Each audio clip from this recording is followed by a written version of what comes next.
Assalamualaikum warahmatullahi wabarakatuh. Perkenalkan, saya Sinta Adi Yunitasari dari kelompok 6. Di sini saya akan mempresentasikan hasil kerja kelompok saya yang beranggotakan 1. Irfan Effendi, 2. Muslim Maini, 3. Orisya Grabi, dan 4. saya Sinta Adi.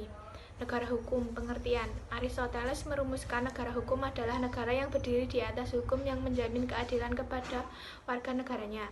Keadilan merupakan syarat bagi tercapainya kebahagiaan hidup untuk warga negara dan sebagai daripada keadilan itu perlu diajarkan rasa susila kepada setiap manusia agar ia menjadi warga negara yang baik. Peraturan yang sebenarnya menurut Aristoteles ialah peraturan yang mencerminkan keadilan bagi pergaulan antar warga negaranya. Maka menurutnya yang memerintah negara bukanlah manusia, melainkan pikiran yang adil. Penguasa hanyalah pemegang hukum dan keseimbangan saja.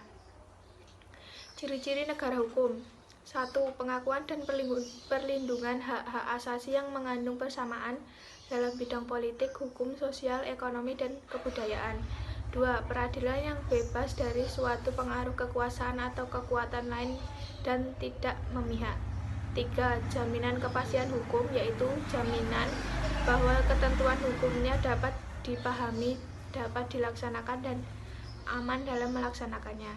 Tipe negara hukum. 1. Negara hukum liberal.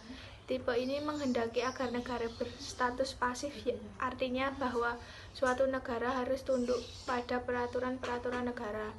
2. Negara hukum formil atau division of power. Negara hukum formil yaitu negara hukum yang mendapat pengesahan dari rakyat. Segala tindakan penguasa memerlukan bentuk hukum tertentu harus berdasarkan UU. 3. Negara hukum material atau separation of power. Negara hukum ini sebenarnya merupakan perkembangan lebih lanjut dari negara hukum formil. Tindakan penguasa harus berlandaskan undang-undang atau berlaku asas legalitas, yaitu dalam negara hukum material, tindakan penguasa dalam hal mendesak demi kepentingan warga negara dibenarkan bertindak menyimpang dari UU atau berasas oportunitas. Tipe negara hukum. 1. Negara hukum liberal. Tipe ini menghendaki agar negara berstatus pasif, artinya bahwa suatu negara harus tunduk pada peraturan-peraturan negara. 2. Negara hukum formil atau division of power. Negara hukum formil yaitu negara hukum yang mendapat pengesahan dari rakyat. Segala tindakan penguasaan memerlukan bentuk hukum tertentu harus berdasarkan UU. 3. Negara hukum material.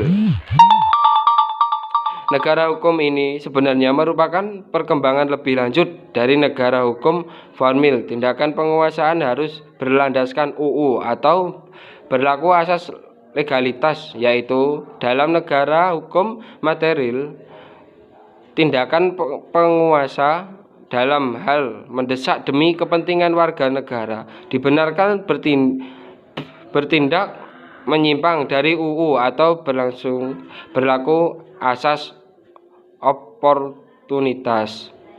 Konsep negara hukum menurut sistem Eropa kontinental. 1. Teori Immanuel Kant.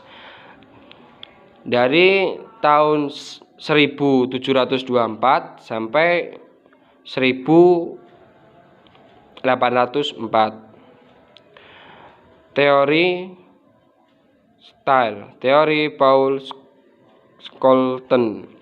Konsep negara hukum menurut sistem Anglo-Saxon. 1. Supremacy of law. 2. Due process of law. Prinsip-prinsip pokok negara hukum. 2. Persamaan dalam hukum. 3. Asas legalitas. 4. Pembatasan kekuasaan. 5. Organ-organ campuran yang bersifat independen. 5. Peradilan bebas dan tidak memihak. 6. Peradilan tata usaha negara. 8. Peradilan tata negara. 9. Peradilan hak asasi manusia. 10. Bersifat demokratis. 11. Berfungsi mewujudkan tujuan kesejahteraan. 11. Transparansi dan kontrol sosial. 12. Berketuhanan yang Maha Esa. Hak asasi manusia. Pengertian. HAM adalah hak yang melekat pada diri setiap manusia sejak awal dilahirkan, yang berlaku seumur hidup dan tidak dapat diganggu-gugat oleh siapapun. Ada beberapa definisi. A. Menurut Austin Roney, HAM adalah uang kebebasan individu yang dirumuskan secara jelas dalam konstitusi dan dijamin pelaksanaannya oleh pemerintah. B. Menurut Johann Locke, HAM adalah hak yang diberikan langsung oleh Tuhan sebagai sesuatu yang bersifat kodrati. Artinya, hak yang dimiliki manusia menurut kodratnya tidak dapat dipisahkan dari hakikatnya, sehingga sifatnya suci. C. Menurut Undang-Undang Nomor 39 Tahun 1999, HAM adalah seperangkat hak yang melekat pada hakikatnya keberadaan manusia sebagai makhluk Tuhan yang Maha Esa. Hak ini merupakan anugerahnya yang wajib dihormati, dijunjung tinggi, dan dilindungi oleh negara, hukum, pemerintah, dan setiap orang demi kehormatan serta perlindungan harkat dan martabat manusia. Macam-macam hak asasi manusia. Pertama, hak asasi pribadi adalah hak yang meliputi kebebasan menyatakan pendapat, kebebasan memeluk agama, kebebasan bergerak bebas untuk aktif dari setiap organisasi atau perkumpulan, dan sebagainya. 2. Hak asasi ekonomi adalah hak untuk memiliki, membeli, dan menjual, serta memanfaatkan sesuatu. Ketiga, hak asasi politik adalah hak ikut serta dalam pemerintahan, hak pilih maksudnya hak untuk dipilih.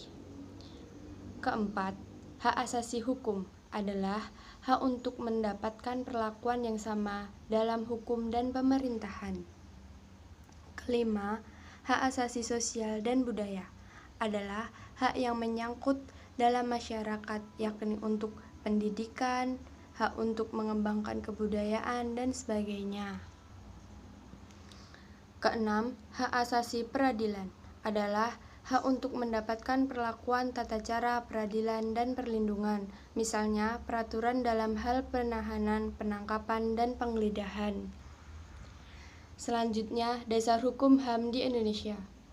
A. Pancasila meliputi pengakuan harkat dan martabat manusia sebagai makhluk Tuhan yang Maha Esa.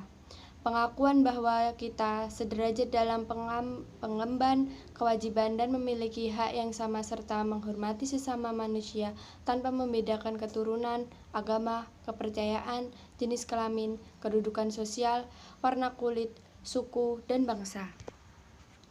Mengemban sikap saling mencintai sesama manusia, sikap tenggang rasa, dan sikap tidak semena-mena terhadap orang lain.